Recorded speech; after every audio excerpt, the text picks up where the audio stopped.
I think that aliens are us from the future come back to visit ourselves. I think aliens are bankers. And they got the formula that's fucked with them. Because it's actually statistically proven that the more alien sightings there are, actually corresponds with the more deposits in banks. Really? Yeah.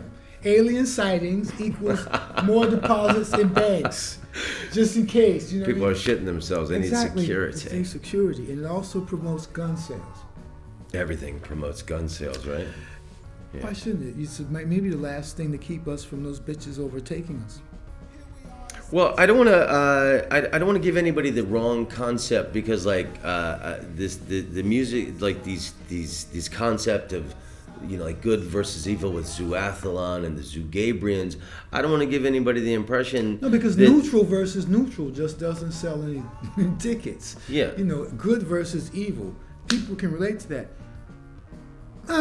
Versus you know, it's not ambiguity versus ambiguity. I don't know. Are you against that person?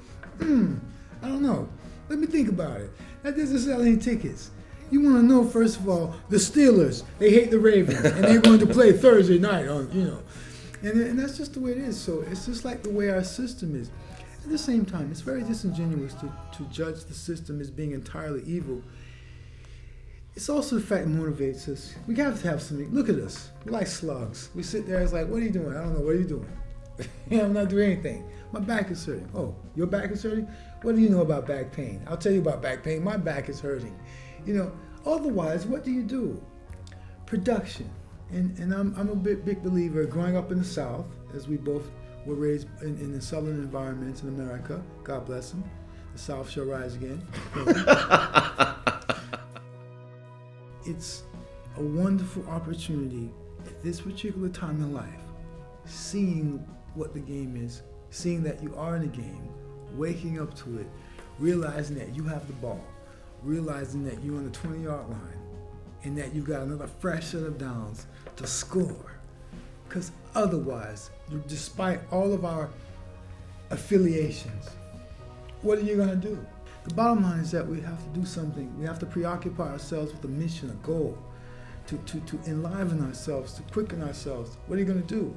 Oh my God, he's so controversial. Well, what are you going to do? Everything's controversial now. Who's not controversial? Twitter is Life is controversial. Life is controversial. And I have to warn you, life is habit forming. Life is habit forming.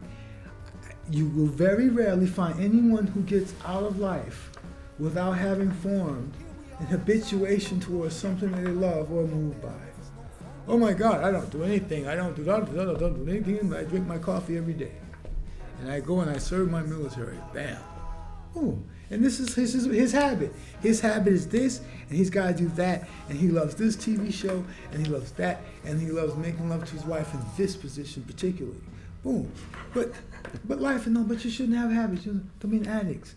An addiction, what is it but such an ungenerous way of saying that life will very rarely will allow you to come by without forming an attachment to it.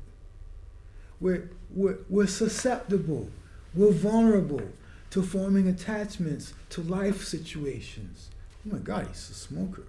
Really? He's giving up smoking. Oh my God, he really likes his whiskey. This guy, he's a sex addict. You know, this guy, he's a pilot. He has to fly a certain amount of times a year. We're addicted to processes that life includes in order to get us to buy into the concept of life and living. And so whoever we are, that's why the master said that all have sinned and fallen short of glory. Because basically, we all have something. And we all need that something to basically allow us to feel that we own a piece of life and what this process is.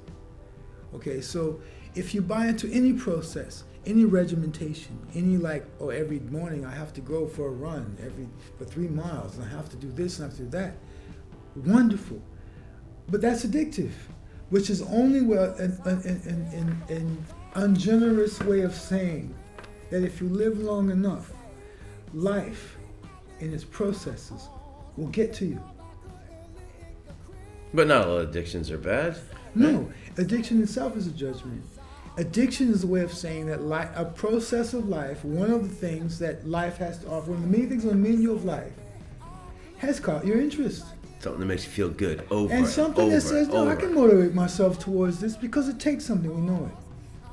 Because equal to the idea that life is moving you on this way through addiction, life is also trying to take something away from you. There's another part that's like, no, don't go, stop. The bottom line is we all find the motivation to move forward that we find.